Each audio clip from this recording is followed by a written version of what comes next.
విశ్వాసులకు కర్త అయిన దేవదేవుని యొక్క నామంలో మీ అందరికీ జీవన సహవాస సంఘ సభ్యులందరికీ పెద్దలకు సంఘ కాపరి గారికి కుటుంబానికి బ్లెస్సింగ్ మిషన్ పక్షంగా మీకు వందనాలు తెలియజేసుకుంటూ ఉన్నాను.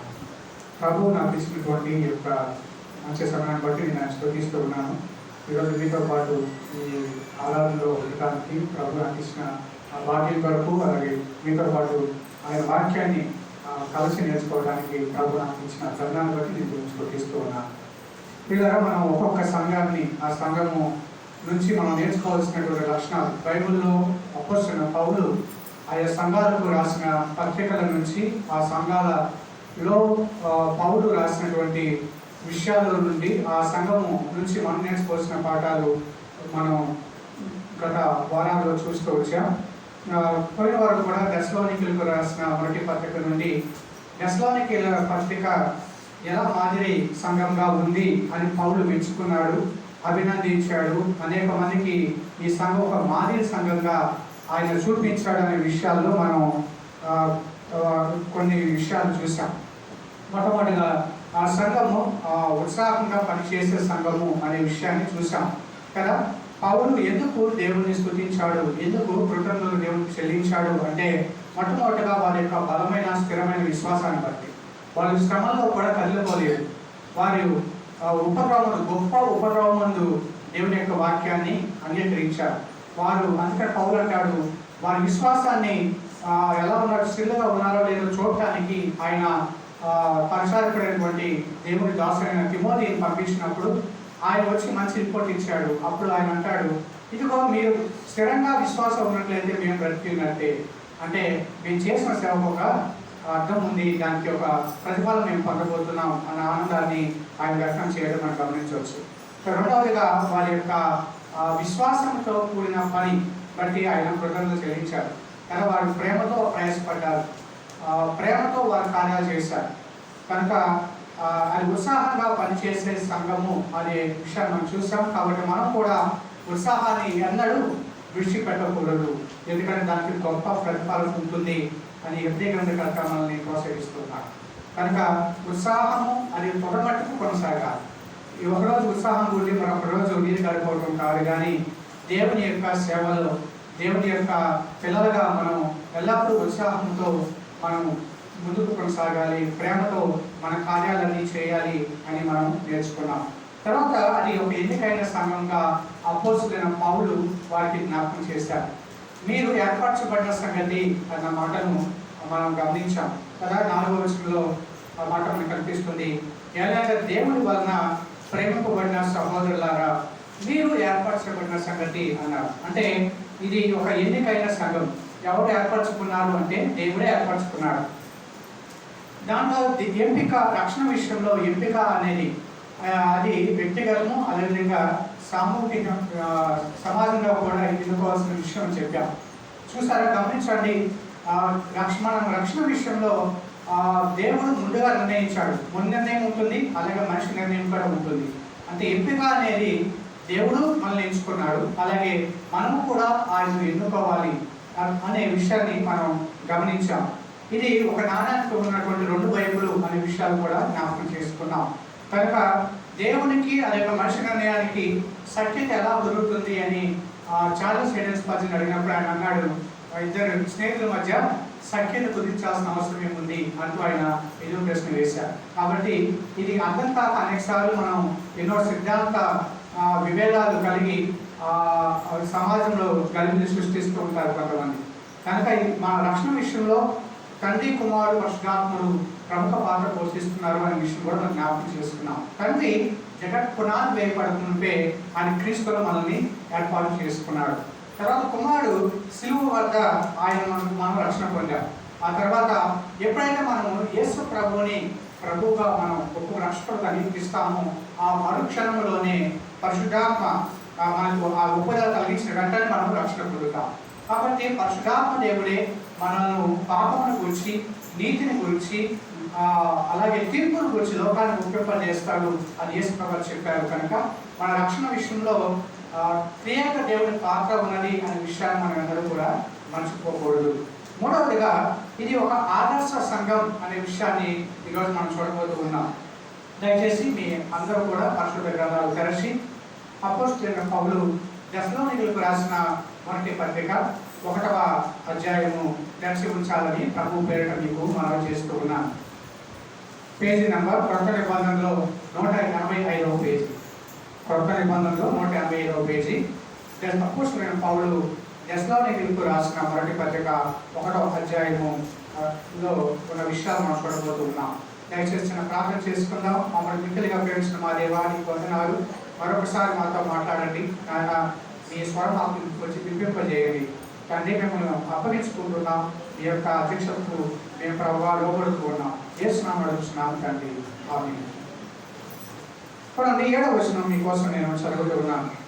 కాబట్టి మాసిదోనియలోను అఖాయలోను విశ్వాసులందరికీ మాదిరి అయితిరి. ఎందుకనగా మీ యొద్ద నుండి ప్రభు వాక్యము మాసిదోనియలోను అఖాయలోను మ్రోగెను. అక్కడ మాత్రమే కాక ప్రతి స్థలమందును దేవుడి యొక్క ఉన్న మీ విశ్వాసము వెల్లడాయను కనుక మేమేమీ చెప్పవలసిన అవసరము లేదు. ఇక్కడ ఇది ఒక ఆదర్శ సంఘం అనే విషయాన్ని మనం చూస్తూ ఉన్నాం. ఏమంటున్నాడు ఆయన? కాబట్టి మాసిదోనియలోను అఖాయలోను విశ్వాసులందరికీ మీరు మాదిరి అయితిరి అన్నారు. మాసిదోనియా అఖాయ అనే 2 ప్రాంతాలు ఇక్కడ మనకు కనిపిస్తూ ఉన్నాయి కదా. ఈ చెప్పాలంటే ఉత్తర దక్షిణ ధ్రువాలు కదా. కుడి చెయ్యి ఇది దక్షిణం కదా, మనం కుడి చెయ్యి చూస్తాం దక్షిణం. ఎడమ చెయ్యి చెప్పండి. దిక్కులు చూస్తున్నారంటే మీకు దిక్కులు తెలియవరా కదా. మీరు తూర్పు వైపు ఎలా నిలబడి, అంటే మీరు తూర్పుకి ఎదురుగా నిలబడి ఇలా కుడి చేయి చూపిస్తే ఇది ఏం గుర్తండి? ఏది ఇటువైపు? దక్షిణది. అందుకని ఆయన ఏమన్నాడు? నా దక్షిణ బాహుతో నిన్ను ఆదుకుందును అన్నాడు. అంటే కుడి చేయి కదా బలం. కుడి చేయి ఏం సాగిస్తున్నా? బలాన్ని సాగిస్తుంది. ఎడమ చెయ్యి ఏ దిక్కుంది చెప్పండి? ఎడమవైపు ఉత్తరం. అంటే నేను తూర్పు వైపు నిలబడి నా చేతులు ఇలా చాపితే కుడి ఈ దిక్కున కనుక ఏ దిక్కండి కుడి వైపు వచ్చేది? దిక్కులు చూస్తున్నారంటే మీరు అంటే దిక్కులు చూసి కూడా నేను అబ్బాయి తెలుసుకోండి. మీరు కంగారు పడాల్సిన అవసరం లేదు. మీరు ఇప్పుడు తూర్పు వైపు తిరుగు, నేను తూర్పు వైపు తిరిగాను. ఇప్పుడు ఎగ్జాంపుల్ నన్ను చూడండి. ఇప్పుడు నేను మాదిరి, ఓకే, నేను తూర్పు వైపు తిరిగాను అనుకున్నాం. ఇది తూర్పు దిక్కు కాదు, మీరే కంగారు పడాల్సిన అవసరం లేదు. కానీ ఎవరైనా సరే మనం తూర్పు వైపు తిరిగిన తర్వాత కుడివైపు చూపించే దిక్కు ఏంటి చెప్పండి? రైట్, దక్షిణ దిక్కు. ఇప్పుడు అర్థమైంది మీకు. ఎడవైపు నేను చేసేవాటి ఈ దిక్కేమో వదిలి ఉత్తర దిక్కు కదా. ఇప్పుడు తీరగా అర్థమైంది. ఉత్తర దక్షిణ దిక్కులు ఉన్నాయి. ఇప్పుడు ఇక్కడ ఉత్తరం వైపు ఏమో మాసిదోనియా ఉంది, అర్థం చేసుకోండి. ఈ వైపు ఏముంది? ఓకే. దక్షిణ వైపు ఏదుంది? అఖాయ ఉంది. ఇప్పుడు ఒకదానికి ఎదురెదురుగా ఉన్నట్లే కదా ఇది, అర్థమైందా? ఇప్పుడు ఈ 2 ప్రాంతాల గురించి ఆయన చెప్పాడు. ఈ మాసిదోనియాలో ఉన్నవారు ఎవరికి మాదిరి అయ్యారు? వారి ఇంటికి ఎదురుగా ఉన్నవారు, అంటే వారికి పొరుగున ఉన్న రాష్ట్రం ఎదురుగా ఉన్న ప్రాంతానికి వారు మాదిరిగా ఉన్నారు కదా. ఇదే ఆయన చెబుతున్న విషయం. ఎలా మాదిరి అయ్యారు అనే విషయాలు మనం చూడబోతున్నాం. ఈ సంఘం లేదా ఈ సంఘస్థులు ఎలా మాదిరిగా ఉన్నారు అంటే మొట్టమొదటిగా 5వ వచనం చదువుతున్నాను మీకోసం. 6వ వచనం చదువుతున్నాను. పరిశుద్ధాత్మ వలన కలుగు ఆనందముతో గొప్ప ఉపద్రవమందు మీరు వాక్యము అంగీకరించి. మొట్టమొదటిగా వారు ఏం చేశారంటే ఏ విషయాలు మాదిరిగా ఉన్నారు? వారు వాక్యాన్ని అంగీకరించడంలో మాదిరిగా ఉన్నారు. ఎలాంటి సమయాల్లో ఎలాంటి పరిస్థితుల్లో వారు వాక్యాన్ని అంగీకరించారు అనేది చాలా ప్రాముఖ్యమైన విషయం. ఇక్కడ అన్ని బాగున్నప్పుడు వాక్యానికి వినటం లోపడటం అనేది చాలా సులువైన విషయమే, అది కష్టమేమీ కాదు. ఏసీలో కూర్చోబెట్టి వాక్యం ఏమంటే చక్కగా అందరూ వింటారు. కానీ చుట్టూ డిస్టర్బెన్స్ పరిస్థితులు కలిగిస్తూ ఉన్నప్పుడు మన వాక్యాన్ని శ్రద్ధగా వినగలమా? కానీ ఇక్కడ విషయం గమనించండి. మీరు ఎలాంటి పరిస్థితుల్లో దేవుని వాక్యాన్ని అంగీకరించారు అంటే గొప్ప ఉపద్రవం మందు అన్నారు. చాలా కష్ట పరిస్థితుల్లో, అంటే యూదులు వ్యతిరేకంగా ఉన్నారు, అన్ని జనులు కూడా వ్యతిరేకంగా ఉన్నారు. అలాంటి పరిస్థితుల్లో వారు దేవుని యొక్క వాక్యాన్ని అంగీకరించడంలో మాదిరి అయ్యారు. ఇది మొట్టమొదటి విషయం. దేవుని వాక్యాన్ని అంగీకరించే విషయంలో వారు మాదిరి అయ్యారు. రెండవదిగా చూడండి, 6వ వచనంలోనే ఇంకో మాట రాయబడింది, మమ్మును ప్రభువును పోలి నడుచుకున్న వారైంది. మమ్మును ప్రభువును పోలి నడుచుకున్న వారైంది. పోలి అంటే మాదిరి కదా, అక్కడ కనిపిస్తుంది పోలిక మాదిరి కదా. వారు ఏం చేశారంటే they followed their spiritual leaders, వారి ఆత్మీయ నాయకులను వారు వెంబడించారు, అనుసరించారు. అర్థమవుతుందా? ఏ విషయాల్లో అంటే పౌలు తన విషయాలు పై చదువుతూ ఉంటాడు కదా. మొట్టమొదటిగా పౌలు హిస్ ప్రీచింగ్, ఆయన బోధ అనేది పరిశుద్ధాత్మ శక్తితో వారి యొక్కకు వచ్చింది. వారు ఎందుకు ఆ ఆత్మీయ నాయకుల్ని అనుసరించారు? ఎందుకు అంటే వారు అందరిలాగా లేదు. ఒక వ్యక్తిని మనం అనుసరించాలంటే ఆ వ్యక్తికి అంటూ కొన్ని ప్రత్యేకతలు ఉండాలి కదా. వ్యక్తిలో ఏదో ఒక విలక్షణత అనేది ఉండాలి, విశిష్టమైన గుణం మీద కనిపించాలి కదా. అప్పుడు మాత్రమే మనం అతను వెంబడిస్తాం. లీడర్ అంటే ఎవరు? వన్ హూ లీడ్స్, ఎవరైతే నడిపిస్తారో వారు నాయకుడు అవుతారు, అంతే కదా. కాబట్టి ఇక్కడ చూడండి, వీరు ఎవరిని నాయకులుగా ఉన్నారు అప్పటి వరకు అంటే ఎవరి నుంచి సువార్త ప్రకటించారు అంటే అక్కడ మనకు కనిపిస్తుంది పౌలు, శీలా కదా, తర్వాత తిమోతి వాళ్ళ మధ్యకు వచ్చారు. వీరు వారికి చెప్పిన విషయాలు ఎలా ఉన్నాయి, ఈ సువార్త సందేశం వారి ఎదుగు ఎలా వచ్చింది అంటే ఏదో కొద్ది మాటల వల్ల వచ్చింది కాదు. ఏదో మామూలుగా మాట్లాడితే అది వాళ్ళని అంగీకరించలేదు. కానీ పరిశుద్ధాత్మ అక్కడ రాయబడిన 3 విషయాలు గమనించండి. 5వ వచనం, మా సువార్త మాటతో మాత్రము గాక శక్తితోనూ పరిశుద్ధాత్మతోనూ సంపూర్ణ నిశ్చయతతోనూ మీ యొద్దకు వచ్చి ఉన్న సంగతి మాకు తెలియదు అని పౌలు అంటున్నారు. అంటే పౌలు యొక్క సందేశం అనేది అది పరిశుద్ధాత్మ అభిషేకంతో నింపబడిన సందేశం. ఒక సామాన్య మానవుడు మాట్లాడే మాటలు కాదవి, దేవుని ఆత్మ కార్యం అక్కడ జరిగింది కనుక వారు వాక్యాన్ని అంగీకరించగలిగారు. మొట్టమొదటిగా పౌలు బోధ పరిశుద్ధాత్మ అభిషేకంతో నింపబడింది. రెండవది పౌలు యొక్క జీవితం లేకపోతే ఆత్మీయ నాయకుల యొక్క జీవితం అక్కడ చూసినట్లయితే వారు దేవుని యొక్క వాక్యానుసారమైన జీవితాన్ని వారికి కనిపించారు. అంటే వారు చెప్పేది ఒకటి చేసేది మరొకటి అన్నట్లుగా లేదు. ఎందుకంటే వారికి ఎంతోమంది తత్వవేత్తలు తెలుసు. ఎందుకంటే ఇది గ్రీస్ ఆ ప్రాంతంలో ఉంది, అనేక మంది గ్రీకు యొక్క ఇన్ఫ్లుయెన్స్ వారి మీద ఉంది, ప్రభావం వారి మీద ఉంది. ఎంతోమంది తత్వవేత్తలు మనకు తెలుసు, సోక్రటీస్, ప్లేటో, వీళ్ళందరూ ఎవరు? ఫిలాసఫర్స్, తత్వవేత్తలు వీళ్ళందరూ. అక్కడ నుంచి వీళ్ళు అలాంటి తత్వవేత్తలు ఎంతోమంది ఉన్నటువంటి ఆ ప్రాంతాల్లో ఉన్నారు. అలాగే ఎంతోమంది బోధకులు కూడా ఉన్నారు. కానీ వారి జీవితాలను వీరి జీవితాలను పోల్చి చూసినప్పుడు వీళ్ళు ఒక ప్రత్యేకత వారికి కనిపించింది కనుక వీరు వారిని వెంబడించడానికి ఇష్టపడ్డారు. అంటే వారి మాట చేత ఒకే రీతిగా ఉంది. ఇది ఎలా సాధ్యమైందంటే దేవుని ఆత్మ, దేవుని వారు వారిలో చూశారు. అందుకే పౌలు అంటాడు, నేను క్రీస్తును పోలి నడుచుకుంటున్న ప్రకారము మీరును నన్ను పోలి నడుచుకుని అని ఎవరితో చెప్పాడైనా కొరింథీ సంఘానికి తను ఉదాహరణగా వాళ్ళ ముందు చూసుకున్నారు. ఇక్కడ అందుకని అంటాడు చూడండి, ఆ మాట రాయబడింది కదా అక్కడ 5వ వచనంలో చివరి భాగంలో, మీ నిమిత్తము మేము మీ ఎడల ఎట్టివారమై ఉంటిమో మీకు మీరు ఎరుగుదురు.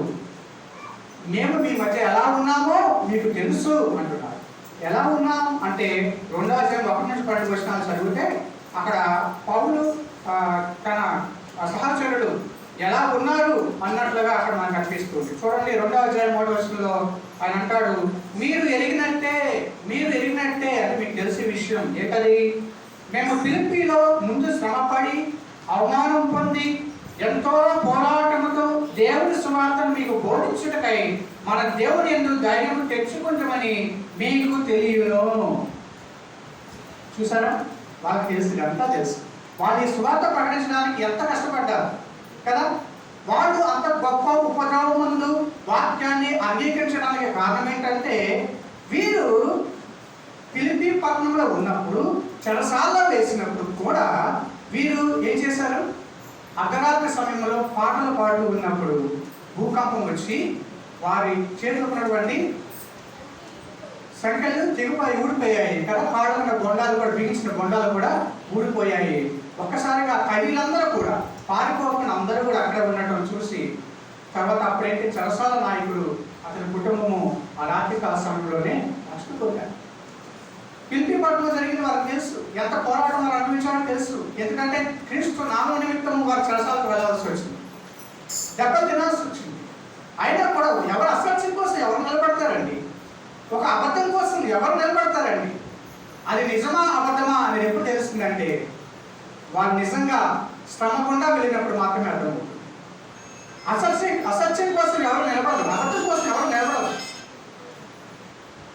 వాళ్ళు అదే చూశారు. అందుకనే వాళ్ళు ఈ యొక్క మాదిరి చూసినప్పుడు మనము కూడా క్రీస్తు కొరకు నిలబడాలి అనే విశ్వాసం వారు అంగీకరించడానికి కారణమే. గమనించండి, వాళ్ళు అందుకని అంటున్నాడు మీకు తెలియదు అంటున్నాడు. తర్వాత చూడండి 5వ వచనం, మీరు ఎరిగి ఉన్నట్టే, మీరు ఎరిగి ఉన్నట్టు అంటున్నాడు మాట. చూసారా, మీరు ఎరిగి ఉన్నట్టు అంటే మీకు తెలుసు, అంటే మా ప్రవర్తన మీకు తెలుసు. ఏంటది? మేము ఇచ్చకపు మాటలనైనాను ధనాపేక్షను కప్పిపెట్టు వేషమునైనాను ఎన్నడూ వినియోగింపలేదు, ఇందుకు దేవుడే సాక్షి. అంటే ధన ఆర్జన మా ధ్యేయం కాదు, ధనం సంపాదించడం మా ప్రాధాన్యం కాదు. మేము ఇచ్చకపు మాటలు పలకలేదు, మిమ్మల్ని ప్రలోభ పెట్టే మాటలు, మిమ్మల్ని మోసం చేసే మాటలు మేము పలకలేదు. దానికి ఎవరు సాక్షి? దేవుడే సాక్షి. ధనాపేక్షను కప్పిపెట్టే వేషం మేము వేసుకోలేదు. ఇది పౌలు స్వయంగా మీరు ఎరిగినట్టు అన్న మాట అక్కడ చూస్తున్నాం. మీరు ఎరిగినట్టు వాళ్ళకి తెలుసు ఆ విషయం. ఆ విషయాలు మనం గమనించాలి. తర్వాత 12వ వచనంలో చూడండి, 9వ వచనంలో కూడా అంటాడు, మీకు జ్ఞాపకం ఉన్నది కదా, మీకు జ్ఞాపకం ఉంది కదా,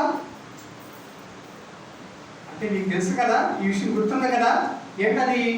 మేము మీలో ఎవరికైనాను భారముగా ఉండకూడదని రాత్రింబగళ్ళు కష్టము చేసి జీవనము చేయొచ్చు మీకు దేవుని సువార్తను ప్రకటించుతుంది. పౌలు ఎందుకు కష్టపడి పనిచేయాల్సి వచ్చింది అంటే అప్పటికే ప్రజలు ఒక రకమైన దురభిప్రాయం ఉంది బోధకుల పట్ల, తత్వవేత్తల పట్ల. కనుక నేను పొట్ట కూటి కోసం ఈ పని చేయడం లేదు, ఇది కేవలం ఇది చెప్పే మాయ మాటలు చెప్పి మోసగించే మాటలు చెప్పి మీ దగ్గర నుంచి డబ్బు లాక్కోవడానికి ఈ యొక్క వేషం వేయలేదు. నేను కష్టపడి నా జీవనాధారం కోసం, నాతో పాటు ఉన్నవారి కోసం నేను కష్టపడి పనిచేస్తున్నాను.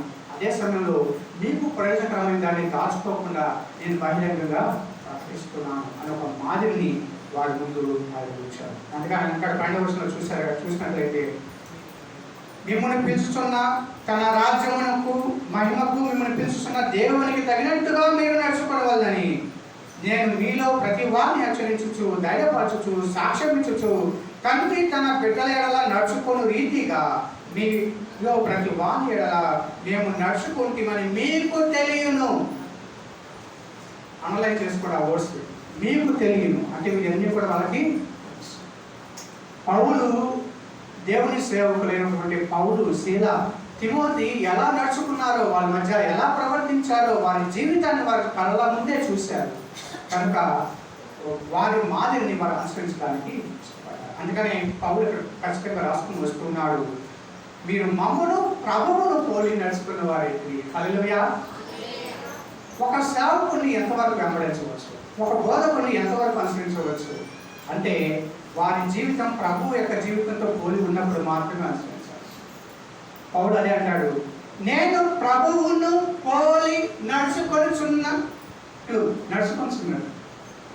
మీరు కూడా నన్ను పోలి నడుచుకో. అంటే నేను ప్రభువును పోలి నడుచుకుంటున్నానంటే మీరు నన్ను అనుసరిస్తున్నట్టు. అప్పుడు ఎవరిని అనుసరిస్తున్నట్టు?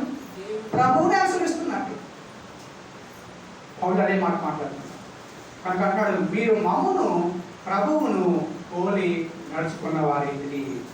మొట్టమొదటిగా వారు ఏ విషయాల మాదిరిగా ఉన్నారంటే దేవుని యొక్క వాక్యాన్ని, అది ప్రభువు వాక్యము అని మనుషులు మాటగా కాక అది ప్రభువు వాక్యము అని వారు అంగీకరించారు, లోపడ్డారు. దాని ఫలితం ఏంటి? ఆనందం వారి జీవితంలో. వారికి ఒక నిరీక్షణ కలిగింది. అప్పటివరకు వారికి నిరీక్షణ లేదు, ఒక ఆశాభావం లేదు. కానీ ఇప్పుడు వారి జీవితాల్లో ఒక ఆశ పుట్టుకొచ్చింది. జీవంగా బతుకుతున్న వారిలో ఒక జీవం సంతరించుకోవడానికి కారణం ఏంటంటే వారి జీవాధిపతిని రుజువు చేసుకున్నారు. జీవం గల వాక్యాన్ని వారు స్వీకరించారు. హల్లెలూయా. 3 వారిన జీవితాలను చిగురింపజేసే దేవుడు వారి మన అనుభవాన్ని మధురంగా మార్చేవాడు ఆయన. లేని వాటిని ఉన్నట్టుగా పిలిచేవాడు ఆయన. మృతులను సజీవులుగా చేయవాడు ఆయన. ఆయన వాక్యము అంత శక్తి కలిగిన వాక్యము. అందుకని ఈ వాక్యం ఎలా వచ్చింది, ఈ సందేశం ఎలా వచ్చింది? శక్తితో వచ్చింది, పరిశుద్ధాత్మతో వచ్చింది, సంపూర్ణ నిశ్చయతతో వచ్చింది. ఎలా వచ్చిందండి? శక్తితో వచ్చింది, పరిశుద్ధాత్మతో వచ్చింది, సంపూర్ణ. దీంట్లో తిరుగులేదు, ఇంకా అనుమానం లేదు, నిశ్చయత, అష్యూరెన్స్ ఉంది, భరోసా ఉంది. రక్షణ కోల్పోతాం అన్న భయం వారికి లేదు, మేమేమైపోతాం అన్నటువంటి ఆందోళన వారికి లేదు. కారణం ఏంటంటే వారు ఆయన సేవకులను అలాగే ప్రభువును పోలి నడుచుకుంటూ ఉన్నారు. అందుకనే అది విషయాన్ని మనం గుర్తుపెట్టుకోవాలి. తర్వాత వారి క్రీస్తు కొరకు శ్రమలను అనుభవించడంలో మాదిరిగా 6వ విషయం ఏమన్నారు? గొప్ప ఉపద్రవమందు మీ వాక్యము అంగీకరించారు, పరిశుద్ధాత్మ వల్ల కలుగు ఆనందముతో. గొప్ప ఉపద్రవమందు మీరు వాక్యము అంగీకరించారు. శ్రమలలో వారు క్రీస్తు కొరకు శ్రమ పడటానికి కూడా వారు ఇష్టపడ్డారు. కారణం ఏంటి? వారి నాయకులు అలాగే క్రీస్తు కొరకు నిలబడ్డారు. చెరసాలకు వెళ్ళారు. చెరసాలలో దేవుడు వారిని విడిచిపెట్టలేదు. ఆ చెరసాల అర్ధరాత్రి వేళ చెరసాల నాయకుడి కుటుంబాన్ని రక్షించాడు. ఆ అనేక మందికి సువార్త ఆ సమయంలో యేసు నిజ దేవుడని తెలుస్తుంది. వాళ్ళు ఎక్కడ ఉన్నా కూడా ప్రభు కొరకే జీవించారు. కనుక మేము కూడా ప్రభు కొరకు జీవించాలి అన్న ఆశను వీరిలో కలిగించారు. చూడండి, తర్వాత వారు ఇతర సంఘాలకు మాదిరిగా ఉన్నారు. ఎవరికి మాదిరిగా ఉన్నారండి? ఇతర సంఘాలు. చూడండి 7వ వచనం. కాబట్టి మాసిదోనియలోను అకేలోను విశ్వాసులందరికీ మాదిరి అయితివి. వారు ఇతర సంఘాలను ప్రోత్సహించారు. వారిని చూస్తే అరే ఎందుకు ఈరోజు మనం ఇలా కృంగిపోతున్నాం, ఎందుకు బాధపడుతూ ఉన్నాం, ఎందుకు నిట్టూరుస్తూ ఉన్నాం, ఎందుకు కలవరపడుతూ ఉన్నాం, ఎందుకు భయపడుతూ ఉన్నాం? అదే మాసిదోనియ సంఘంలో చూడండి, వాళ్ళు ప్రభువులో చిన్నపిల్లలే. వారు పుట్టి ఎంతో కాలం కాలేదు, వారి దేవుని చూసి ఎంతో కాలం కాలేదు. అయినప్పటికీ ఒక విశ్వాసం చూడండి, వాడు మహా ఉపద్రవం ముందు, గొప్ప ఉపద్రవం ముందు క్రీస్తు కొరకు నిలబడ్డారు కదా. మనం ఎందుకు వెళ్ళిపోతూ ఉన్నాం, మనం ఎందుకు అస్థితులుగా ఉంటూ ఉన్నాం అంటూ వారు ఎవరిని చూస్తూ ధైర్యం తెచ్చుకున్నారు? మాసిదోనియ సంఘస్థులు చూసి ధైర్యం తెచ్చుకున్నారు. హల్లెలూయా. కాబట్టి వీరి విశ్వాసము, వీరి యొక్క మాదిరి ఎవరికి మాదిరి ఉన్నారట? మాసిదోనియలో అకేలోను విశ్వాసులందరికీ మాదిరి అయింది. హల్లెలూయా. కోరుకున్న సంఘానికి వచ్చుకుంటే చెప్పాలి. హల్లెలూయా. విశ్వాసం పక్కన ఉన్న రాష్ట్రంలో పక్కన ఉన్నటువంటి సంఘాలకు, ఆ విశ్వాసులందరికీ కూడా వీరు మాదిరిగా ఉన్నారు. వారి ఇతర సంఘాలకు ప్రోత్సాహంగా ఉన్నారు. అలాగే లోకానికి కూడా వారు మాదిరిగా మారారు. చూడండి 8వ వచనం. ఎందుకనగా మీ యొద్ద నుండి ప్రభు వాక్యము మాసిదోనియలోను అకేలోను మ్రోగెను. అక్కడ మాత్రమే కాక ప్రతి స్థలమందును దేవుని ఎడల ఉన్న మీ విశ్వాసము వెల్లడాయను. ఎక్కడ వెల్లడైంది? ప్రతి స్థలమందు. కేవలం మాసిదోనియలో మాత్రమే కాదు, అకేలో మాత్రమే కాదు, అంతటా వీరి గురించి నా విశ్వాసం వెల్లడైంది. అబ్బా, ఎలాంటి వారండి వాళ్ళు! వాళ్ళ విశ్వాసం ఎంత గొప్పదండి! వాళ్ళు ఏదో శ్రమలు వచ్చాయని, కష్టాలు వచ్చాయని, బాధలు వచ్చాయని యేసు ప్రభువుని నమ్ముకున్నంత మాత్రాన ఇవన్నీ వచ్చాయని వారు వెనక్కి వెళ్ళిపోలేదు, ప్రభుని విడిచిపెట్టి వెళ్ళిపోలేదు. కానీ వారు స్థిరంగా నిలబడ్డారు అని వీళ్ళందరికీ కూడా అందరికీ ఒక మాదిరిగా ఉన్నారు అనే విషయాన్ని పౌలు అభినందిస్తున్నారు కదా. ఆ గ్రీసు ప్రాంతం అంతటి వారు మాదిరిగా, ఇదే మాదిరి సంఘం. ఏ విషయాలు వారు మాదిరిగా ఉన్నారండి? దేవుని వాక్యాన్ని అంగీకరించే విషయంలో వారు మాదిరిగా ఉన్నారు. రెండవదిగా వారు ఎవరిని పోలి నడుచుకున్నారు? దేవుని సేవకులను. ఆ మాట అక్కడ 50వ విషయం ఏంటి? మీరు మమ్మను ప్రభువును పోలి నడుచుకున్నారు కదా. తర్వాత చూస్తే క్రీస్తు వరకు శ్రమ అనుభవించడంలో వారు మాదిరిగా ఉన్నారు. తర్వాత ఇతర సంఘాలకు వారు విశ్వాసులందరికీ కూడా మాదిరిగా ఉన్నారు. అలాగే అందరికీ వారు మాదిరిగా ఉన్నారు. క్రీస్తు ప్రాంతం అంతటికి కూడా వారు మాదిరిగా ఉన్నారు అనే విషయాన్ని మనం గమనించాలి. తర్వాత ఈ సంఘము సువార్తను ప్రకటించిన సంఘం. ఈ సంఘము చొరవగల సంఘం. అంటే సువార్తకు అనుకూలమైన ప్రదేశంలోనే కాదు, కానీ సువార్త ప్రకటించడానికి వ్యతిరేకమైన ప్రదేశంలో కూడా ఎలా సువార్తను ప్రకటించాలో తెలుసుకున్న సార్. అంత అనుకూలంగా ఉన్నప్పుడు సువార్త ప్రకటించడం గొప్ప విషయం ఏమీ కాదు. కానీ వ్యతిరేకత ఉన్నప్పుడు కూడా ఎలా సువార్తను ప్రకటించాలి అని ప్రణాళికతో రచనతో వెళ్తారు చూసారా, అలాంటి సంఘస్థులు. వీళ్ళకి చావు అంటే భయం లేదు. సువార్త ప్రకటిస్తే చంపేస్తారు అంటే అసలు ఎప్పుడో చచ్చిపోయిన ఉంటే నేను చంపుతాను నువ్వు అంటారా? క్రీస్తు కొరకు నేను ఎప్పుడో చచ్చిపోయాను, ఇంకా నన్నేం చంపుతావు నువ్వు? నేను ఎప్పుడో చచ్చిపోయాను, నా విషయంలో నేను ఎప్పుడో చచ్చిపోయాను, ఈ ప్రాచీన పురుషుడు ఎప్పుడో చచ్చిపోయాడు.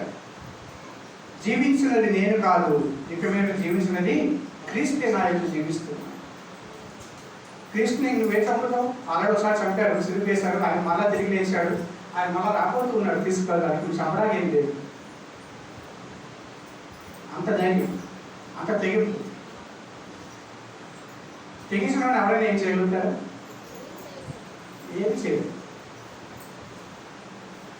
ఆట జాగ్రత్తగా ఉన్నారా బాబు అండి అన్న మాట తప్ప ఇంకేం చేయలేదు. చూడండి, మీరు మాసిదోనియలోను అఖేలోను విశ్వాసాలకు మాదిరిగా ఉండటమే కాదు, కానీ అక్కడి నుండి సువార్త ఏమైందంట, అఖేలోను మాసిదోనియలోను రోగేను అనే మాట చూస్తాం. ఈ మ్రోగటం అంటే ఏంటంటే రీసౌండ్ వచ్చింది. ఒక్కసారి ఇక్కడ నుంచి మాట్లాడామనుకోండి, అది రీసౌండ్ వచ్చింది అనుకోండి, ఎట్లా ఉంటుంది? ఫర్ ఎగ్జాంపుల్, ఒక గిటార్ తీసుకుని, ఒక వీణ లేకపోతే వీణ తీసుకుని, ఒక స్ట్రింగ్ తంతిని ఎట్లా మీడియం అనుకోండి, అది అంత చక్కగా వస్తుంది కదా, ఎంత మృదుమధురంగా ఉంటుంది. ఇది మ్రోగటం అంటే, మారు మ్రోగటం అంటే ఇంకో కదా, ఇది ప్రతిధ్వనించడం. దేవుడు ఒక్కసారి మాట్లాడిన అది 2 సార్లు నాకు అదే ఇంకో ప్రతిధ్వనించడం. అందుకనే బాప్తిస్మా ఇచ్చి యోహాను తను ఎలా పరిచయం చేసుకున్నాడు? ఆయన ఎవరన్నాడు? నేను ఒక శబ్దం అంతే. అరణ్యంలో ఆయన గురించి ప్రకటించే ఒక శబ్దాన్ని. నేను అసలు కాదు, అసలు వాయిస్ నాది కాదు, నేను కేవలం శబ్దం. ఒక మైక్ ఉంది, నేను మాట్లాడుతున్నాను. ఈ మైక్లో వచ్చే వాయిస్ ఎవరిది? మైక్లో కాదు, ఇది జస్ట్ అవుట్పుట్ ఇస్తుంది అంతే, ప్రతిధ్వని. వారి కూర్చున్నటువంటి సాక్ష్యం ఎక్కడికి వెళ్ళిపోయింది? అనేక ప్రాంతాలకు వెళ్ళిపోయింది. ఎంత గొప్ప మాటలండి. ఈ సంఘం క్రీస్తు సువార్తను ప్రకటించిన సంఘం. తర్వాత మనం చూస్తే ఈ సంఘం కూడా మరొక లక్షణం ఏంటంటే క్రీస్తు కోసం ఎదురు చూసే సంఘం, యేసు ప్రభు రాకడ కోసం కనిపెట్టే సంఘం. చూడండి, 9-10 వచనాలు చదువుకుందాం. మీ యొద్ద మాకింటి ప్రవేశము కలిగెను, అక్కడి జనులు మమ్మను గూర్చి తెలియజేపుచున్నారు. మరియు మీరు విగ్రహములను విడిచిపెట్టి జీవము గలవాడును సత్యవంతుడైన దేవునికి దాసులగుటకును దేవుడు మృతుల్లో నుండి లేపిన యేసు అనగా రాబో ఉగ్రత నుండి మనల్ని తప్పించుచున్న ఆయన కుమారుడైన యేసు పరలోకం నుండి వచ్చునని ఎదురు చూచుటకును మీరు ఎలాగూ దేవుని వైపునకు తిరిగితే ఆ సంగతి వారే తెలియజేస్తున్నారు. అక్కడ జనులు మమ్మల్ని గురించి తెలియజేస్తూ ఉన్నారు, అలాగే మిమ్మల్ని గురించి కూడా చెబుతూ ఉన్నారు. ఎంత గొప్ప మాట అండి, ఎంత గొప్ప సాక్ష్యం. వీళ్ళ గురించి చెప్పినప్పుడు వారి జీవితం ఏంటో, ఆ దశలోనికి వెళ్ళి ఎలాంటి వారో ఆ విషయం అంతా కూడా ఇక్కడ తెలుసు, ఇక్కడ మనకు కనబడుతుంది. వారి ప్రాచీన జీవితం ఎలా ఉండేదో, యేసు ప్రభువుని తెలుసుకోకముందు వారి జీవితం ఎలా ఉండేదో ఆ విషయాలు కనిపిస్తూ ఉన్నాయి. వారు దేవుడు లేని ప్రజలుగా ఉన్నారు, నిజమైన జీవం గల దేవుడు లేని ప్రజలుగా ఉన్నారు. విగ్రహాలను వైపు వాళ్ళు ఏం చేస్తున్నారంటే విగ్రహాలను పూజిస్తున్నట్లుగా అక్కడ మనకు కనిపిస్తుంది. విగ్రహాలను విడిచిపెట్టి ఏం చేస్తారు, మీరు జీవము గలవాడును సత్యవంతుడగు దేవునికి దాసులగుటకు మీరు ఆ దాసులయ్యారు కదా. వాళ్ళు దేవుని వైపు తిరిగారు కదా. ఆ మాట ఉంది అక్కడ, దేవునికి దాసులగుటకు మీరెలాగూ దేవుని వైపుకు తిరిగితిరో ఆ సంగతి వారే తెలియజేస్తున్నారు. దేవుని వైపు తిరిగారు, విడిచిపెట్టి దేవుని వైపు తిరిగారు. ఫర్ ఎగ్జాంపుల్ ఏం చూస్తున్నారు ఇక్కడ కదా, ఆశయం చూస్తున్నారు. ఇప్పుడు తిరగటం అంటే అర్థం ఏంటి, అర్థమవుతుందా? మీరు ఒకప్పుడు విగ్రహాలను, తర్వాత చక్రవర్తి పూజ కూడా ఉండేది. రోమి పరిపాలన కింద ఉన్నారు కాబట్టి కైసరు వారు రాజు, చక్రవర్తి పూజ కంపల్సరీగా ఉన్నారు. తర్వాత ఆయా మతాల ఆచారాలను వారు ఆచరించేవారు. కానీ ఇప్పుడు ఏంటంటే వాటిని విడిచిపెట్టి ఏం చేశారు, తిరిగారు. ఇది తిరగడం అంటే. ఇంతకుముందు ఉన్న జీవితానికి ఇప్పుడు ఉన్న జీవితానికి తేడా కనిపిస్తుందా? ఇంతకుముందు ఎలా ఉంది చెయ్యి, కనిపిస్తుంది కదా. ఇప్పుడు డిఫరెన్స్ కనిపిస్తుంది మీకు, అదే డిఫరెన్స్. సాక్ష్యం అంటే ఏంటి? సాక్ష్యం అంటే చాలా మందికి అర్థం కాదు. సాక్ష్యం చెప్పమంటే దాదాపు 2 గంటలే చెబుతారు. సాక్ష్యానికి 2 గంటలు, వాక్యానికి అంత టైం ఇవ్వడం. 2 గంటలు చెప్పారంటే ఇంకా అయిపోయింది. ఆ పాస్టర్ గారు రెండోసారి రావడం లేదు. ఇంకా ముందు స్టేజ్ దిగో చెబుతారు, లేదా జనం చొక్కాలు అవ్వడం ఉంటారు. 2 గంటల సాక్ష్యం విన్నాం, బాగుంటుంది. ఏం బాగుంటుంది?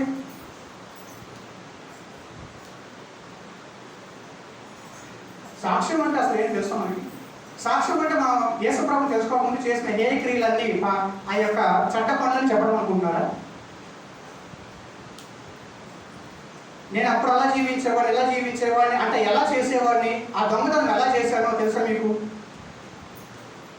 అప్పుడు ఎలా వ్యభిచారం చేసేవాడిని తెలుసా మీకు? అంటే నేర్పిస్తున్నారు ఈ సమాజానికి. సాక్ష్యం అంటే 3 విషయాలు గుర్తుపెట్టుకోండి. ఒకటి, యేసు ప్రభువుని తెలుసుకోకముందు నా జీవితం ఎలా ఉండేది క్లుప్తంగా చెప్పండి, తక్కువగా చెప్పండి, ఎక్కువగా చెప్పండి, హైలైట్ చేయగల తెర మీద సినిమాలా చూపించగలరు. పాపిష్టి పనులన్నీ కూడా ఎంత తక్కువగా చెబితే అంత మంచిది. ఒక మాటలో చెబితే సరిపోతుంది. కానీ ఎప్పుడైనా సరే వ్యక్తిగతంగా ఎవరైనా మీకు కౌన్సిలింగ్ కోసం వస్తారు, ఇదిగోండి నేను ఈ పాపాన్ని చేయలేకపోతున్నాను, ఈ వ్యసనాన్ని విడిచిపెట్టలేకపోతున్నాను, ఈ కష్టాల నుంచి నేను బయటపడలేకపోతున్నాను అంటే అప్పుడు చెప్పండి, ఒకప్పుడు నా జీవితం కూడా అలా ఉండేది, కానీ ప్రభువు నాకు ఈ విధంగా సహాయం చేశాడు కాబట్టి నేను విడిచిపెట్టగలిగాను. నీకు కూడా ఆయన సహాయం చేయగలుగుతాడు. నువ్వు ఆయన ఎంత చూసినప్పుడు, ఆయన వైపు తిరిగినప్పుడు, ఆయన వైపు మళ్ళుకున్నప్పుడు, ఆయన ఆశ్రయించినప్పుడు ఆయన నీకు కూడా అటువంటి విడుదల ఇస్తాడు అని మన జీవితంలో చెప్పవచ్చు. కానీ పాపిష్టి క్రియలను బాగా హైలైట్ చేయదు. నిజమే, ఒకప్పుడు నా జీవితం ఇలా ఉండేది అని క్లుప్తంగా చెప్పడం మంచిది. కానీ యేసు ప్రభువుని నేను ఎలా తెలుసుకున్నాను, ఆ పరిస్థితులు ఎలా ఏర్పడ్డాయి అది చెప్పాలి, హైలైట్ చేయాలి. యేసు ప్రభు దగ్గరికి నేను ఎలా వచ్చాను అది ప్రాముఖ్యమైన విషయం. ఎలా తెలుస్తుంది యేసు ప్రభు గురించి నీకు? ఆయన నిజదేవుడు ఎలా తెలుస్తుంది, సత్యవంతుడని ఎలా తెలుస్తుంది, జీవము గలవాడు అనే విషయం నీకు ఎలా అర్థమైంది అది చెప్పాలి. ఆ తర్వాత యేసు ప్రభువుని నమ్ముకున్న తర్వాత, యేసు ప్రభు ఎదుకు వచ్చిన తర్వాత ఇప్పుడు మనం ఎలా ఉన్నాం? యేసు ప్రభువుని నమ్ముకోకముందు లేకపోతే ఆయన తెలుసుకోకముందు మన జీవితంకి ఇప్పుడు జీవితానికి వ్యత్యాసం ఉందా లేదా? అర్థమవుతుంది కదా. ఇలానే చూపించాను. ఇది యేసు ప్రభుని అంగీకరించుకున్న నా జీవితం అయితే ఇలా తిరిగినప్పుడు ఏమవుతుంది? డిఫరెన్స్ కనిపిస్తుంది కదా. ఖచ్చితంగా ఆ డిఫరెన్స్ కనిపించాలి. యేసు ప్రభువుని అంగీకరించుకున్న అబద్ధాలు ఆడేవాడిని ఇప్పుడు కూడా అబద్ధాలు ఆడుతున్నానంటే మార్పు ఉందా లేదా? ఏ మార్పు లేదు. యేసు ప్రభు నమ్మకం ఇంకా ఆయన నామాన్ని అవమానపరచడం తప్ప. యేసు ప్రభువుని నమ్ముకోకముందు పాపిష్ట జీవితం జీవించే జీవితం మళ్ళీ ఎప్పుడు జీవిస్తూ ఉంటే యేసు ప్రభు నమ్ముకున్న ఉపయోగమే ఉంది? నిజంగా యేసు ప్రభు మనలో ఉన్నాడా ప్రశ్నించుకోవాలి. ఎందుకంటే యేసు ప్రభు పరిశుద్ధమైన దేవుడు, కనుక ఆయన తనతో ఎవరైతే ఆయనతో సంబంధం ఏర్పరచుకుంటారో, ఎవరైతే ఆయన ఎద్దకు వస్తారో వారు కూడా పరిశుద్ధంగా ఉండాలి అని కోరుకుంటాడు. కానీ అపవిత్రతకు ఎంత మాత్రం ఇష్టపడాడు. ఒక అపవిత్రమైన జీవితం జీవిస్తూ నేను యేసు ప్రభు బిడ్డను అని చెప్పుకోవడానికి సిగ్గులేదు. ఎలా లోకం గుర్తిస్తుంది? వీరి జీవితం చూసినట్లయితే వాళ్ళే చెబుతున్నారు. మన గురించి మనం చెప్పుకోవడం కాదు, మన ముందు ఉన్నవాడు, మన పక్కన ఉన్నవాడు, మనతో పాటు ఉన్నవాడు చెప్పాలి. ఎవరి నిజంగా చాలా మారాడు. ఒకప్పుడు అమ్మా నాన్న తలెప్పుగా ఉండేవాడండి, బద్ధకంగా ఉండేవాడండి, వీధులంతా తిరుగుతూ ఉండేవాడండి, అన్ని విషయాలు తలదూర్చేవాడండి, గొడవలు పడుతూ ఉండేవాడండి, మాకు మనశ్శాంతి లేకుండా చేసేవాడండి. కానీ ఈరోజు అండి ఆ దెయ్యం పట్టిన వాడి గురించి, సేన అనే దెయ్యం పట్టిన వాడి గురించి ప్రజలు ఏమనుకున్నారు? ఒకప్పుడు అలా ఎలా ఉండేవాడు? తను తాను గాయపరుచుకుంటా, రాళ్లతో గాయపరుచుకుంటా, సంఖ్యలు తెచ్చివేస్తా, గట్టిగా కేకలు వేస్తా, ఎవరు ఆ దారిలో వెళ్తున్న వారందరినీ గాయపరుస్తా, ఎలా ఉండేవాడండి వాడు. కానీ ఈరోజు అర్ధరాత్రి పూట సమాధిలో కేకలు వేస్తా, చుట్టుపక్కల ఉన్న వారికి నిద్ర లేకుండా చేస్తా. అంత భయంకరమైన మనిషి ఎప్పుడైతే యేసు ప్రభు దగ్గరికి వచ్చాడో, యేసు ప్రభు అతని దగ్గరికి వెళ్ళాడు, వెంటనే అతడు చిత్తశుద్ధుడై బట్టలు కట్టుకొని కూర్చుండి ఉండుట చూచి విస్మయం ఉంది. హల్లెలూయా. యేసు ప్రభుని కలుసుకున్న తర్వాత అతని జీవితం పూర్తిగా మారింది. ఇప్పుడు కేకలు లేవు, ఇతను గాయపరచడం లేదు, ఒంటి మీద బట్టలు ఉన్నాయి. ఒకప్పుడు స్పృహ లేదు, బట్టలు లేకుండా తిరుగుతున్నారని అనిపిస్తున్నారని దెయ్యం పట్టుకుని అర్థం చేసుకో. అది ఫ్యాషన్ కాదు, వారు వేరే ఆత్మ ఆధీనంలో ఉన్నారని అర్థం, దురాత్మ ప్రభావం కింద ఉన్నారని అర్థం. గమనించండి, వీరు పాత జీవితాన్ని విడిచిపెట్టారు, ఆయన వైపు తిరిగారు కాబట్టి వారికి అది రోతగా అనిపించింది, అసహ్యం వేసింది. ఎవరైనా కక్కిందాన్ని తింటారని తిరిగి అలా తిరిగితే ఏమంటాం? కుక్క తన వాంతి కొరకు తిరిగినట్లుగా, పడుగుబడిన పంది బురదలో దొరికినట్లుగా అను సామెత వీరికి సంభవించింది అని వీరి జీవితాన్ని చూసినప్పుడు తను చెబుతున్నారట. పౌలు గురించి వీళ్ళ గురించి మాట్లాడుతున్నారట. ఈ ఎవరండి వీరికి స్వాత తీసుకొచ్చారు కదా, వీళ్ళకి ప్రకటించారు కదా వాళ్ళండి అని వాళ్ళ గురించి మాట్లాడుతున్నారట. అలాగే ఈ సంఘస్థుల గురించి, అబ్బా వీళ్ళు ఒకప్పుడు ఇలా ఉండేవాళ్ళండి, కానీ ఈరోజు ఇలా మారిపోయారండి. అసలు వారి జీవితం ఎంతగా ఇంత తెగింపు, ఇంత అసలు జ్ఞానం మీకు ఎక్కడి నుంచి వచ్చింది?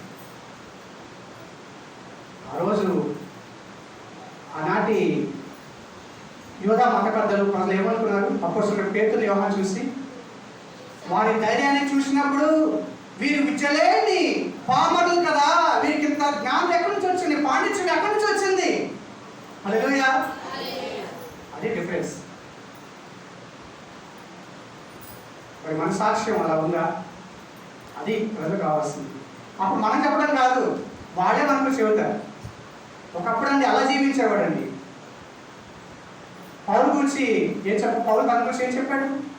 నేను క్రీస్తుని, పౌలు తన సాక్ష్యం ఏం చెప్పాడు? నేను ఒకప్పుడు ఎలా ఉండేవాడిని, నేను హింసకుడను, హానికుడను, దూషకుడను. ఇదే కదా ఆయన చెప్పింది గల్తీ సంఘానికి, పాపుల్లో ప్రధానుడను కదా. అయితే ఆయన కృప వల్ల నేను ఈరోజు ఎలా ఉన్నా. హల్లెలూయా. ఒకప్పుడు నేను మతమోర్జంతో వ్యవహరించిన వ్యక్తిని, మతాశక్తి కలిగిన వ్యక్తిని, కానీ నేనేం చేస్తున్నానో నాకే తెలియదు. ఎంతోమంది నేను క్రైస్తవులను నేనేం చేశాను? హింసించాను. స్త్రీలు పురుషులను తేడా లేకుండా అందరం కూడా రోడ్ల మీద ఈడ్చుకోపోయాను, చెరసాల్లో వేసేవాడిని. అంత భయంకరమైన వ్యక్తిని నేను. కానీ ఈరోజు ఆయన కొరకు నేను దెబ్బలు తింటున్నాను. ఒకప్పుడు ఇతరులను గాయపరిచేవాడిని, కానీ ఈరోజు ప్రభువు కొరకు నేను గాయపడుతున్నాను. ప్రభు కొరకు నేను శ్రమలు అనుభవిస్తున్నాను. ప్రభు కొరకు నేను జీవిస్తున్నాను. ఒకప్పుడు అసత్యంలో జీవించాను, అబద్ధంలో జీవించాను, మూఢ నమ్మకాల్లో జీవించాను, అయోమయంలో జీవించాను. కానీ ఈరోజు ఒక స్పష్టతతో జీవిస్తున్నాను, ఒక గురితో జీవిస్తున్నాను, ఒక మంచి కోసం జీవిస్తున్నాను, సత్యం కొరకు చట్టహింసలు అనుభవిస్తున్నాను. హల్లెలూయా. గమనించండి, మీరు భూతకాలంలో గతకాలంలో విగ్రహాలు విడిచిపెట్టారు. ప్రస్తుతం ఏం చేస్తున్నారు? వాళ్ళు జీవము గల దేవుని, సత్యవంతుడైన దేవుని ఏం చేస్తారంట? సేవిస్తూ ఉన్నారు. ఆయనకు దాసులుగా ఉన్నారు, ఆయన్ని సేవిస్తూ ఉన్నారు. మూడవదిగా, వారు భవిష్యత్ కాలంలో తమను తీసుకుని రావడానికి వచ్చే ప్రభు కోసం, తీసుకువెళ్ళడానికి వచ్చే ప్రభు కోసం నిరీక్షణతో ఎదురు చూస్తున్నారు. ప్రభు వస్తాడు, మమ్మల్ని తీసుకువెళ్తాడు అన్నటువంటి ఆశ వారి భావంతో వారు జీవిస్తున్నారు. అందుకనే పౌలు తన పత్రిక ఆరంభంలోనే ఈ మాటలు రాసుకొచ్చాడు. ఈ మొదటి వచనం చివరి కంప్లీట్ చేసినప్పుడు వారు విశ్వాసంతో కూడిన పని, వారు విశ్వసించారు, దేవుని మాటలను నమ్మారు, వారు సత్యవంతుడైన దేవుని వైపు తిరిగి ప్రభువును సేవిస్తూ ఉన్నారు. అలాగే ప్రభు ప్రజలను ప్రేమిస్తూ ఉన్నారు. ఆయన సువార్తను అందుకే ప్రకటించారు. సువార్తను వారు దాచుకోలేదు, సువార్తను వారు అందించారు. శుభవార్త, ఇది ప్రభు ఎదురు నుండి వచ్చిన వార్త. ఇది మానవ మాటలు ఇచ్చిన వార్త కాదు, ఒక ప్రాంతానికి పరిమితమైన వార్త కాదు. ఇది సార్వత్రిక వార్త, అందరికీ శుభవార్త, సర్వలోకానికి శుభవార్త. ఆ శుభవార్తను వారు ప్రకటిస్తూ ఉన్నారు, ప్రభు సేవలో నిమగ్నమై ఉన్నారు. మూడవదిగా వారు ఏం చేశారండి? ప్రభు రాకడ వరకు నిరీక్షణతో ఎదురు చూస్తూ ఉన్నారు. అంటే భవిష్యత్తులో దేవుని కుమార్ రాకడ కోసం ఎదురు చూస్తూ ఉన్నారు. ఇది వారి నిరీక్షణతో కూడిన. ఒకటి విశ్వాసంతో కూడిన పని, రెండవది ప్రేమతో కూడిన ప్రయాస, మూడవది నిరీక్షణతో కూడిన ఓర్పు. ఇది వారి జీవితం గురించి అపోస్తలుడైన పౌలు చెబుతున్నారు. గమనించండి, మనమేం చేయాలి మరి? ఇక్కడ ఈ సంఘం, మాదిరి సంఘంలో మాదిరి కాపులు కనిపిస్తారు. ఎవరు వాళ్ళు మాదిరి కాపులు అంటే? పౌలు, సిల్వాను, తిమోతి. ఇక్కడ ఒక మాదిరి సేవ మనకు కనిపిస్తుంది, ప్రార్థన, అలాగే సువార్త ప్రకటన, దాంతోపాటు హింస. ఆ తర్వాత చూస్తే మాదిరి వర్తమానం, మనం ప్రకటించే సువార్త ఎలా ఉండాలంటే శక్తితో కూడినదై ఉండాలి, పరిశుద్ధాత్మ నింపుగా అభిషేకంతో నింపబడినదై ఉండాలి, సంపూర్ణ నిశ్చయంతో. ఏం ప్రకటిస్తున్నామో మనం తెలుసుకుని ప్రకటించాలి. ఈరోజు సోషల్ మీడియాలో సెలబ్రిటీ పాస్టర్స్గా చెప్పుకుంటున్న వారు యేసు ప్రభువుకు ఒప్పుకోవడానికి సిగ్గుపడుతున్నారు. ఎంత భయంకర విషయం! యేసు దైవత్వం గురించి మనకు సరైన అవగాహన లేదు. యేసు దేవుడా అంటే ఆయన దేవుడిగా కూడా ఒప్పుకోవట్లేదు. మీకు మీ దేవుడు అంటే మాకు మా దేవుడు అండి.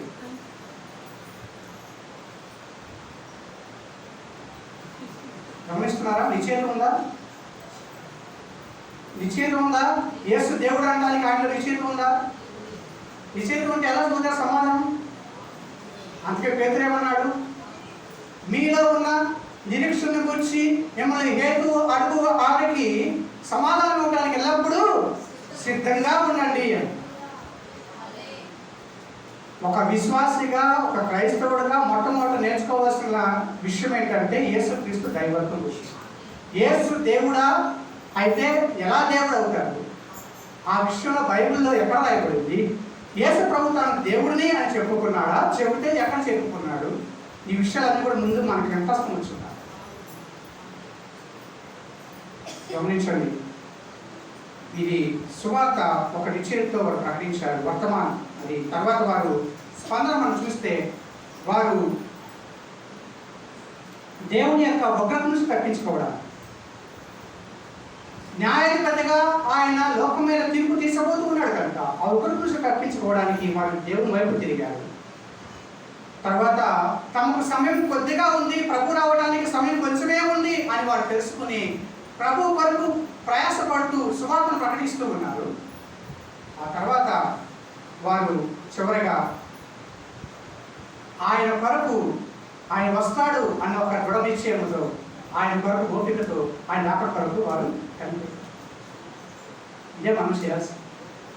యేసు ప్రభు అన్నారు, నేను వస్తాను అని చెప్పారు, నేను తిరిగి వస్తాను అని చెప్పారు, నేను వచ్చి మిమ్మల్ని తీసుకుని వెళ్తాను అని చెప్పారు. ఆయన అంటున్నారు, ఇదిగో గలిలయ మనుషులారా, ఎందుకు మీరు ఆకాశం వైపు తెరిచి చూస్తూ ఉన్నారు? మీ యొద్ద నుండి పరలోకములకు కొనుక్కోబడిన యేసు ఏ రీతిగా అయితే కొనుక్కోబడ్డాడో అలాగే మళ్ళా ఆయన తిరిగి వస్తాడు. హల్లెలూయా. అలాగే తిరిగి వస్తాడు మన కోసం. క్రైస్తవునికి ఉన్న గొప్ప నిరీక్షణ ఇదే. ఈ నిరీక్షణ లేకపోతే క్రైస్తవ్యానికి అర్థమే లేదు. క్రైస్తవ్యానికి పునాది పునరుద్ధానం, ఆధారం పునరుద్ధానం. యేసు సజీవుడు అవ్వటం, ఆయన తిరిగి లేవటం, అది ఆధారం. అయితే ముగింపు ఏంటి తెలుసా? ఆయన రాకడే ముగింపు. ఆయన వచ్చిన తర్వాత మనం ఆయనతో పాటు వెళ్ళిపోతాం. అందుకని ప్రేమ, విశ్వాసము, ప్రేమ, నిరీక్షణ, వీటిలో ఏం నిలబడుతుంది? ప్రేమ నిలబడుతుంది. క్రైస్తవ విశ్వాసానికి ఆరంభం విశ్వాసం. ఆ విశ్వాసం లేకుండా మనకి దేవునికి ఇష్టంగా ఉండలేము. మన విశ్వాస యాత్రను కొనసాగించలేము. మన విశ్వాస జీవితాన్ని ముగించలేము. నిరీక్షణ అంటే కనిపెడతాం ఆయన కోసం. ఆయన వచ్చిన తర్వాత కనిపెట్టాల్సిన అవసరం ఏముంది? దేనికోసం ఎదురు చూడాలి? ఇంకా ప్రేమే నిలబడేది. ఆ ప్రేమ రాజు, ప్రేమ ప్రభువు, మన ప్రభువు మనం తీసుకెళ్ళడానికి కోరుకున్నాడు. కనుక దానికోసం ఎదురు చూడాలి. చూడండి, మాదిరి ప్రార్థన కనిపిస్తుంది. ఎలా ప్రార్థన చేయాలి, ఎలా విజ్ఞాపన చేయాలి అనేది కనిపిస్తుంది. 2 నుంచి 4 వచనాల్లో, 8 వచనాల్లో పౌలు ఆయన అంటున్నాడు, మేము మన తండ్రి అయిన దేవుని ఎదుట మీ విషయమై విజ్ఞాపనము చేయించు మీ అందరి నిమిత్తము ఎల్లప్పుడూ దేవునికి కృతజ్ఞతాస్తుతులు చెల్లించుచున్నాము. ఎందుకోసం ఆయన కృతజ్ఞతలు చెల్లిస్తున్నాడు? వారి అమోఘమైన పరిచయం నిమిత్తం, వారి నిరీక్షణ, ఆశాభావం నిమిత్తం, వారు దేవుడు వారిని ఎన్నుకున్నందుకు వారి ఎంపిక నిమిత్తం, వారు సువార్తను నమ్మిన దాని నిమిత్తం, అలాగే వారు ఉన్నత ఆదర్శం, వారు ఇతరులకు మాదిరిగా ఉన్నారు, దాన్ని బట్టి ఆయన కృతజ్ఞతలు చెల్లిస్తున్నాడు. తర్వాత సువార్త బోధనలో వారు చేపడుతున్న కార్యక్రమాల వరకు ఆయన దేవుడు స్తుతిస్తున్నాడు. గమనిస్తున్నారా? మనం చూసినప్పుడు మన సంఘ కాదు ఇలాగ దేవునికి కృతజ్ఞతలు చెల్లించగలుగుతారా? ఇలా ఉంటే ఎంత ఆనందం, ఎంత అతిశయం, ఎంత సంతోషం. కనుక గమనించండి పిల్లరా, మనం ప్రభువుని పోలి నడుచుకోవాలి. అందుకనే వారు దేవుడి ఎంపికను బట్టి వారు విశ్వాసంతో కూడిన పని వారు దేవుని ఎన్నికలో ఉన్నట్లుగా చేసింది. కాబట్టి వారు విగ్రహాలను విడిచిపెట్టి జీవగల దేవుడు, సత్యమైన దేవుడు వైపు తిరిగారు. తర్వాత ప్రేమతో కూడిన ప్రయాస, ఒక మాదిరికరమైన జీవితం జీవించేలా, ఉత్సాహంగా పనిచేసేలా, దేవుడి కొరకు సాక్షులుగా తమ జీవితం ద్వారా, ప్రవర్తన ద్వారా, సువార్త ప్రకటన ద్వారా వారు జీవించేలా చేసింది. తర్వాత నిరీక్షణతో కూడిన గుర్తు, వారు ప్రభు యొక్క రాక కొరకు ఓపిక ఎదురు చూసేలా చేసింది. కనుక మన జీవితాల్లో కూడా మన ప్రభువుకు అప్పగించుకుందాం. మనము మన జీవితాల్లో, మన సంఘాల్లో కూడా ఈ తెస్సలోనికే సంఘానికి ఏ విధంగా అయితే అనేక విషయాల మాదిరిగా ఉందో అలాగే మనం కూడా మాదిరిగా జీవిద్దాం. ఆ తెస్సలోనికే సంఘం అది ఉత్సాహంగా పనిచేస్తుంది, మనం కూడా ఉత్సాహంగా పనిచేద్దాం. ప్రభు కొరకు చేసే కార్యాలు ఏవైనా కావచ్చు, ఉత్సాహంగా చేద్దాం, నమ్మకంగా చేద్దాం. తర్వాత మనం ఆయన పిల్లలం, ఎందుకైనా జనాంగం అనే విషయాన్ని ఎప్పుడు మర్చిపోకూడదు. ఎందుకంటే దేవుడు మనకి ఎల్లప్పుడూ తోడుగా ఉన్నాడు.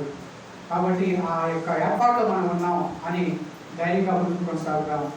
తర్వాత మనము మాదిరికరంగా, ఇతరులకు మాదిరికరంగా జీవితాం.